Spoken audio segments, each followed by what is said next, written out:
that today the House will take action on legislation to address border security and our broken immigration system. It is consistent with the President's 4 pillars for immigration reform. With regard to the situation at the border, I was pleased that the President took action yesterday to ensure families can remain together while we enforce our immigration laws. As I said previously, we do not want children taken away from their parents. On the economy, unemployment claims have now dropped 4 weeks running. America's job market is only getting stronger. More people are being drawn off of the sidelines. We heard yesterday from some manufacturers what tax reform has meant for them and for their coworkers. In essence, tax reform has been an absolute game changer for people in this economy. These companies now have the confidence to make the investments and to take the risks that lead to growth. For workers, this has already been translating into higher pay and more paths for advancement. It means more American-made goods on the shelves here and around the world. This economic insurgence, this economic resurgence, it happened just 6 months ago. In fact, the job market is so strong now that the number of job openings now exceeds the number of people looking for jobs in America. Think about that. There are more job openings in this country than there are people looking for work. So today, we are going to be voting on a farm bill that will help close the skills gap and get more people into the workforce and onto the ladder of opportunity. This is a perfect time to pull people out of poverty into the workforce onto the left, to the ladder of opportunity. We see this as a great moment to get the folks who have been marginalized in this society, who have been on the sidelines, onto a life of self-sufficiency to advancement.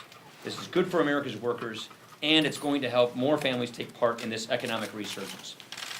Do any of you have any questions? Two questions about the compromise bill. First off, what do you think should be done about the children and parents who have already been separated? Well, I believe HHS is working on that, and we obviously want to have families reunited. So I believe HHS is working on that. And no, excuse me, DHS is working on that with HHS. And then the bill allows for the indefinite detention of these families. How long is it humane to hold children, even if they're with their parents? Well, obviously, what we're trying to do is put the families at the head of the queue so that they can be adjudicated faster and have the proper facilities to house them. But I'm beginning to think that the Democrats who make this alternative argument are less interested in keeping families intact and more interested in having open borders. And the last thing we want to do is have an incentive for illegal immigration and open borders. We want to keep families intact and enforce our laws and secure our border. That is what the vast majority of Americans want to have happen. We are finishing up about 70 opioid bills of a 2-week run here. And one of the biggest problems we have facing this opioid crisis in this country is cheap heroin coming in from the Mexican cartels from the southern border. So I don't think Americans want to see an open border. We want to see a secure border. We want to enforce our immigration laws, and we want to keep families together. We can do that, and I would encourage the Democrats to join us in doing that. Juan. Mr. Speaker, many of your colleagues, GOP colleagues, as well as some people from the White House, are predicting that both immigration bills are going to fail today. What's Plan C at this point? A standalone bill? So we will cross that bridge if we get to it. Let's take a step back here and remember why we're here this week with this process.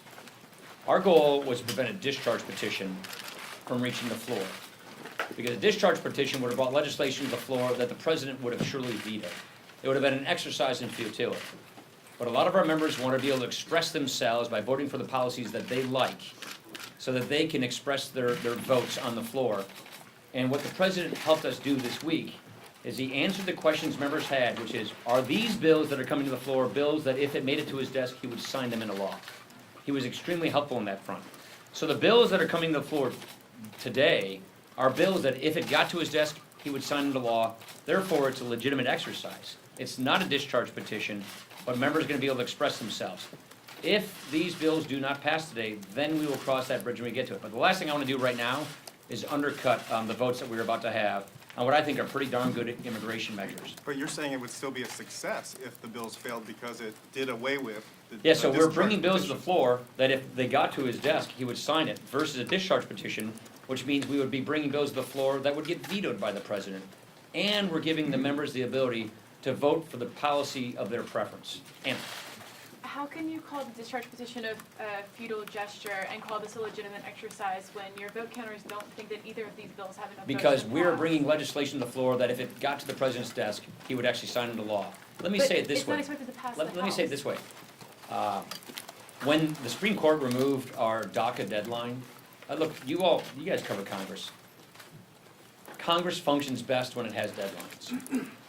And when the Supreme Court removed our DACA deadline, the Democrats took a walk. And they basically did not participate in working on solving these problems. So we've been trying to solve these problems on our own. And what we did not want to do is bring legislation to the floor that we knew would simply result in a veto. But our members wanted to express themselves on issues they care a great deal about, and they wanted to do it inside of legislation that if it got to the president's desk, would get signed into law. The president's, he and I have talked a lot about this week. He's as frustrated about the filibuster as anybody is these days.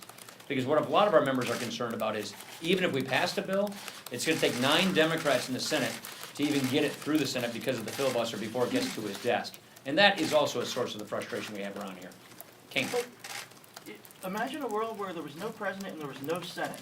Is there Next any- question, that's pretty ridiculous. Is there any bill that you could produce that would get out of the House of Representatives? I don't know the answer to that question. We're gonna have some votes today, we're gonna see. Here's the way I look at this.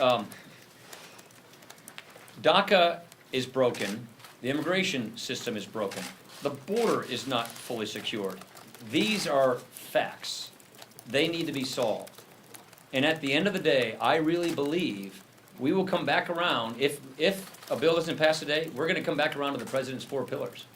Because the president put out an extremely reasonable plan of his 4 pillars on how to solve some of the thorniest immigration issues that have been plaguing us for a long, long time. Hey, don't forget for a second here, when Barack Obama was president, for a while he had 60 votes in the Senate and a huge majority in the House, and he didn't do anything to fix the broken immigration system. Nothing. And they had total control of government. So here we are with filibusters galore in the Senate trying to fix this problem when the Democrats have taken a walk on this thing. So I think at the end of the day, when push comes to shove, when deadlines come around, we're probably gonna end up with the president's 4 pillars. Okay, I'm calling on you because you won. I know, thank you very much. And I hope you're happy that our members threw this game to you guys.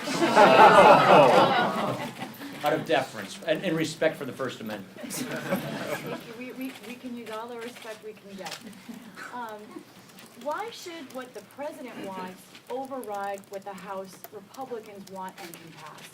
The House Republicans want what the president wants because we want to secure our borders, we want to have a nation of laws that is enforcing the law, and we want to fix the broken immigration system. And by the way, when we pass legislation around here, we'd like it to go into law. That's kind of important. And therefore, you want to make sure you're bringing bills to the floor that would have the president's support if it got to his desk. That's the conversations we've had this week.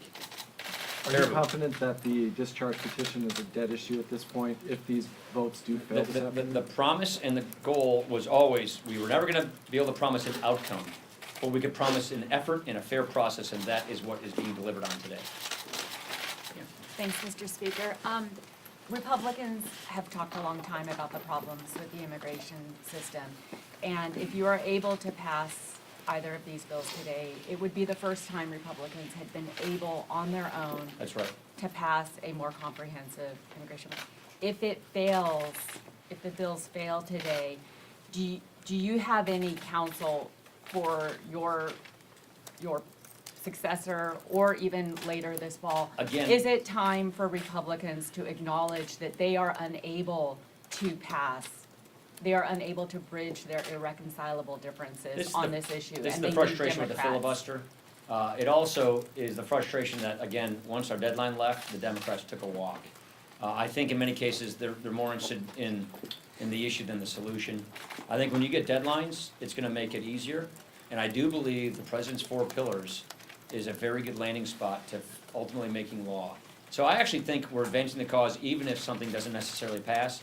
I think we're making advancements, because we're putting ideas on the table, members are being able to express themselves, and we've brought to the floor the kind of process that our members have been asking for, even if it may not result in law, because as I mentioned, even if we get something out of here, you need 9 Democrats to stop trying to stop things and voting with us, and I don't see that happening. Are you gonna bring the bill, something up later this year? We'll cross that bridge when we get to it.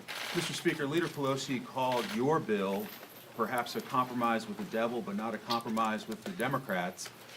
What do you make of that language? Is that It's campaign just mode? Not even, yeah, it's not even worth commenting on it. Mr. Speaker, slightly different topic. Last We week. love you guys. Last week you met with Rod Rosenstein over this dispute you have over records. Some of your members want to hold him in contempt. One, are you supportive of holding him in contempt? And I am two- supportive of making sure we get the documents we rightly deserve, that we legitimately requested. We expect compliance. I'm still getting daily reports from our committee chairs about the progress on compliance. I'm gonna regroup with them tomorrow, but I expect them to comply with all of our very legitimate document requests, because this is legitimate congressional oversight of the executive branch. But are you concerned that some of your colleagues are using this fight and calls for contempt as a pretext for the president to fire Rod Rosenstein? No, I'm concerned that they've been dragging their feet over the Justice Department to giving Congress, they could have spared the country a whole bunch of drama if they would have complied with these document requests months ago when they were made in the first place. Last question. Casey? Mr. Speaker, to follow up on what Lisa was saying, is immigration the new third rail for Republican politics? Are you destined to fail? How many third rails do we have these days in politics? There's a bunch of third rails. This seems to be the hottest one. I think this issue, look, you know me on entitlements. I've been trying to reform, entitlements ever since the day I got here. These are hard issues. But these issues will ultimately get solved in this country. You know why? Because they have to get solved in this country. It's broken. Congress Our is immigration broken. system's broken. We have a lot of problems that are broken. I do believe we're advancing really good ideas today with the votes we're having. And I think these are the seeds that are gonna be planted for an ultimate solution. Whether they get through today or they get through tomorrow or the day after that. These are good ideas that are gonna ultimately show a way forward on this.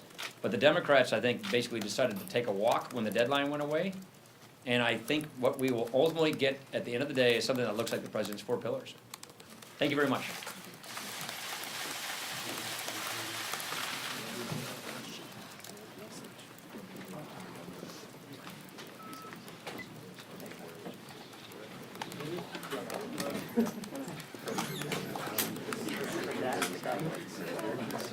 I just want to like shake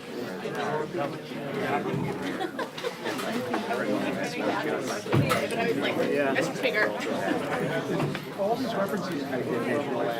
He knew exactly, he knew what you were doing.